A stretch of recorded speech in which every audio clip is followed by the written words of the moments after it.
नमस्कार दोस्तों, YouTube channel जीवन मंथन में आपका स्वागत है। द्वादश ज्योतिर्लिंगों में प्रमुख काशी विश्वनाथ मंदिर अनादिकाल से काशी में है। यह स्थान भगवान शिव और पार्वती का आदि स्थान है, इसीलिए आदि लिंग के रूप में अविमुक्तेश्वर को ही प्रथम लिंग माना गया है। इसका उल्लेख महाभारत और उपनिषद में भी किया गया है। ईसा पूर्व 11वीं सदी से राजा हरिश्चंद्र ने जिस काशी विश्वनाथ मंदिर का जीर्णोद्धार करवाया था, उसका सम्राट विक्रमादित्य ने भी पुनः जीर्णोद्धार करवाया। उसे ही 1194 में मोहम्मद गौरी ने लूटने के बाद तुड़वा दिया था। इन सबसे परे काशी में एक स्थान और भी है जिसे कपाल मोचन कुंड कहते हैं। क्या आप जानते हैं कपाल मोचन कुंड के बारे में पुराण क्या कहते हैं? क्या आप जानते हैं कि भगवान शिव को भी एक बार ब्रह्म हत्या लग गई थी और भगवान शिव को उससे मुक्त होने के लिए कपाल मोचन कुंड में स्नान करना पड़ा, इसीलिए उनका निवास काशी में माना गया है। चलिए शुरुआत करते हैं वामन पुराण की इसी कथा के साथ। बने रहिए यूट्यूब चैनल जीवन मंथन पर और अंत तक इस वीडियो को ज़रूर देखिए। वामन पुराण के द्वितीय अध्याय में नारद मुनि ने पुलस्त्य जी से पूछा कि हे पुलस्त्य जी, लोक स्वामी दक्ष प्रजापति ने महेश्वर को सबसे बड़े, श्रेष्ठ, वरिष्ठ, सबके आदि में रहने वाले एवं समग्र ऐश्वर्यों के स्वामी होने पर भी अपने यज्ञ में निमंत्रित क्यों नहीं किया था? तब पुलस्त्य जी ने कहा कि हे नारद, ज्येष्ठ, श्रेष्ठ, वरिष्ठ तथा अग्रणी होने पर भी भगवान शिव को कपाली जानकर, अर्थात मनुष्य का सिर हाथ में धारण करने वाला जानकर प्रजापति दक्ष ने उन्हें यज्ञ में निमंत्रित नहीं किया था।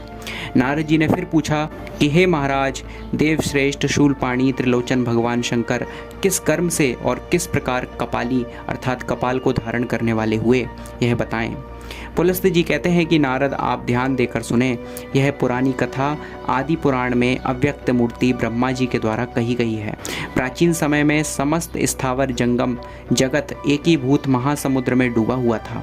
सूर्य, चंद्र, नक्षत्र, वायु और अग्नि, किसी का भी कोई अलग अस्तित्व नहीं था।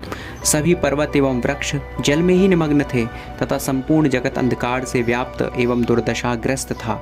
ऐसे समय में भगवान विष्णु हजारों वर्षों की निद्रा में शयन करते हैं एवं रात्रि के अंत में राजस रूप ग्रहण कर वे सभी तीनों लोकों की रचना करते हैं।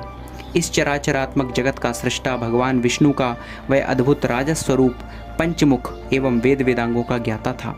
उसी समय तमोमय त्रिलोचन शूलपाणी कपर्दी तथा रुद्राक्ष माला धारण किया हुआ एक अन्य पुरुष भी प्रकट हुआ। उसके बाद भगवान विष्णु ने अति दारुण अहंकार की रचना की, जिससे वह पंचमुख ब्रह्मा तथा त्रिलोचन शंकर दोनों ही देवता आक्रांत हो गए। अहंकार से व्याप्त शिव ने ब्रह्मा से कहा, तुम कौन हो और यहाँ कैसे आए हो?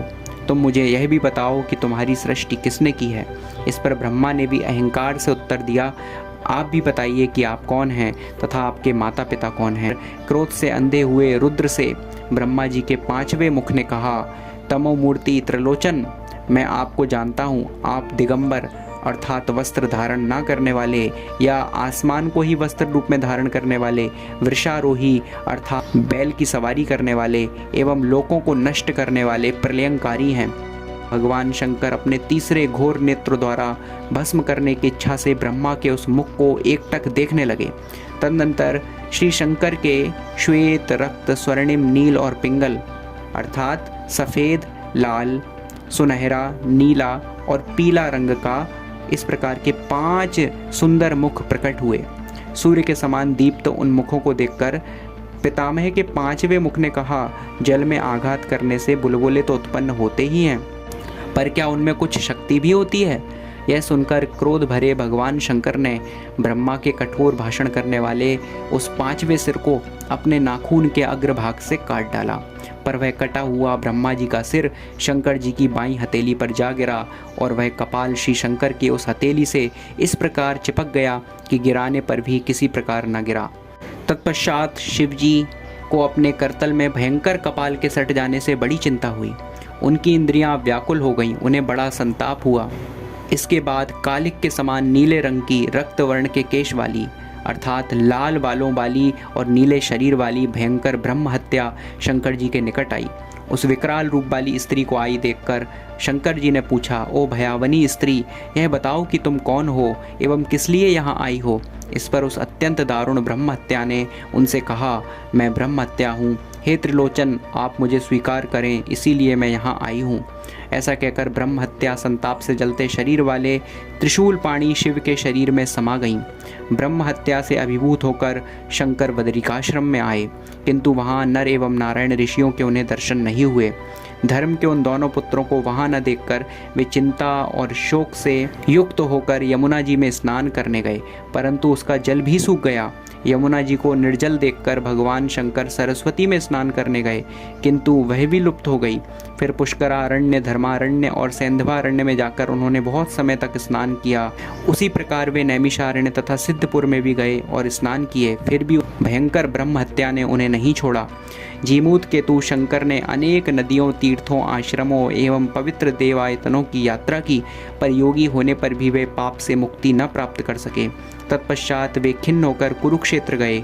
वहां जाकर उन्होंने गरुड़ ध्वज चक्रपाणी भगवान विष्णु को देखा और उन शंख चक्र गदाधारी पुंडरीकाक्ष श्री नारायण का दर्शन कर वे हाथ जोड़कर भगवान विष्णु की स्तुति करने लगे। नमस्ते देवतानाथ, नमस्ते गरुड़ध्वज, शंख चक्र गदा पाणे वासुदेव नमोस्तुते। इस प्रकार भगवान शिव ने भगवान विष्णु की अत्यंत विस्तृत स्तुति की, जिसका हिंदी अनुवाद आपके सामने है। भगवान शंकर बोले, हे देवताओं के स्वामी, आपको नमस्कार है। गरुड़ ध्वज, आपको प्रणाम है। शंख चक्र गदाधारी वासुदेव, आपको नमस्कार है। निर्गुण अनंत एवं अतर्कनीय विधाता, आपको नमस्कार है। ज्ञान स्वरूप स्वयं निराश्रय किंतु सबके आश्रयदाता, आपको नमस्कार है। हे नाथ, आपने संपूर्ण चराचर विश्व की रचना की है। सत्व गुण के आश्रय लोकेश, विष्णु मूर्ति, अधोक्षज, प्रजापालक, महाबाहु जनार्दन, आपको नमस्कार है। हे तमोमूर्ति, मैं आपके अंशभूत क्रोध से उत्पन्न हुआ हूँ। हे महान गुण वाले सर्वव्यापी देवेश, आपको नमस्कार है।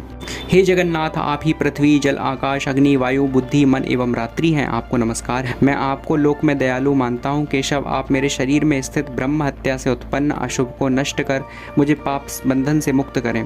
बिना विचार किए कार्य करने वाला मैं दग्ध एवं नष्ट हो गया हूँ। आप साक्षात तीर्थ हैं, अतः आप मुझे पवित्र करें। आपको बारंबार नमस्कार। भगवान शंकर के इस प्रकार स्तुति करने पर भगवान विष्णु ने शंकर जी ब्रह्म हत्या को नष्ट करने के लिए उपाय बताया। भगवान विष्णु बोले, महेश्वर, आप ब्रह्म हत्या को नष्ट करने वाली मेरी मधुर वाणी सुने। यह शुभप्रद एवं पुण्य को बढ़ाने वाली है। यहाँ से पूर्व प्रयाग में मेरे अंश से उत्पन्न योगशाही नाम से विख्यात देवता हैं। वे अव्यय विकार रहित पुरुष हैं। वहाँ उनका नित्य निवास है। वहीं से उनके दक्षिण चरण से वर्णा नाम से प्रसिद्ध श्रेष्ठ नदी निकलती है, सब पापों को हरने वाली और अत्यंत पवित्र है। वहीं उनके वाम पाद से असी नाम से प्रसिद्ध एक दूसरी नदी भी निकलती है। ये दोनों नदियाँ श्रेष्ठ एवं लोक पूज्य हैं। इस प्रकार भगवान विष्णु वाराणसी नाम के स्थान का भगवान शंकर से वर्णन करते हैं और वहाँ पर भगवान शंकर को जाने के लिए बोलते हैं। भगवान विष्णु कहते हैं कि इस प्रकार वाराणसी के महान आश्रम में सभी पापों को दूर करने वाले भगवान लोल नाम के सूर्य देव निवास करते हैं। सूर्य श्रेष्ठ, वहीं दशाश्वमेध नाम का एक स्थान है, वहीं मेरे अंश स्वरूप केशव स्थित हैं। वहाँ जाकर आप अपने पाप से छुटकारा प्राप्त करेंगे। भगवान विष्णु के ऐसा कहने पर शिवजी ने उन्हें मस्तक झुकाकर प्रणाम किया। फिर वे पाप छुड़ाने के लिए गरुड़ के समान तेज वेग से वाराणसी आ गए।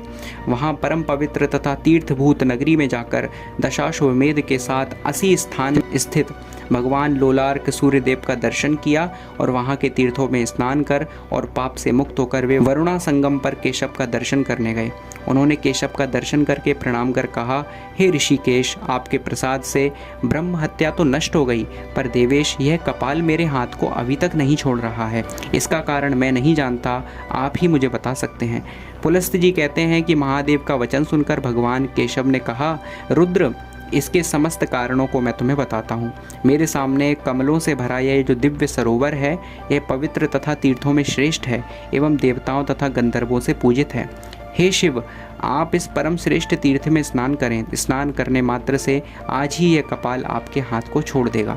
इससे रुद्र संसार में आप कपाली नाम से प्रसिद्ध होंगे और यह तीर्थ भी आपके कपाल को मोचन करने के कारण कपाल मोचन कुंड नाम से प्रसिद्ध होगा।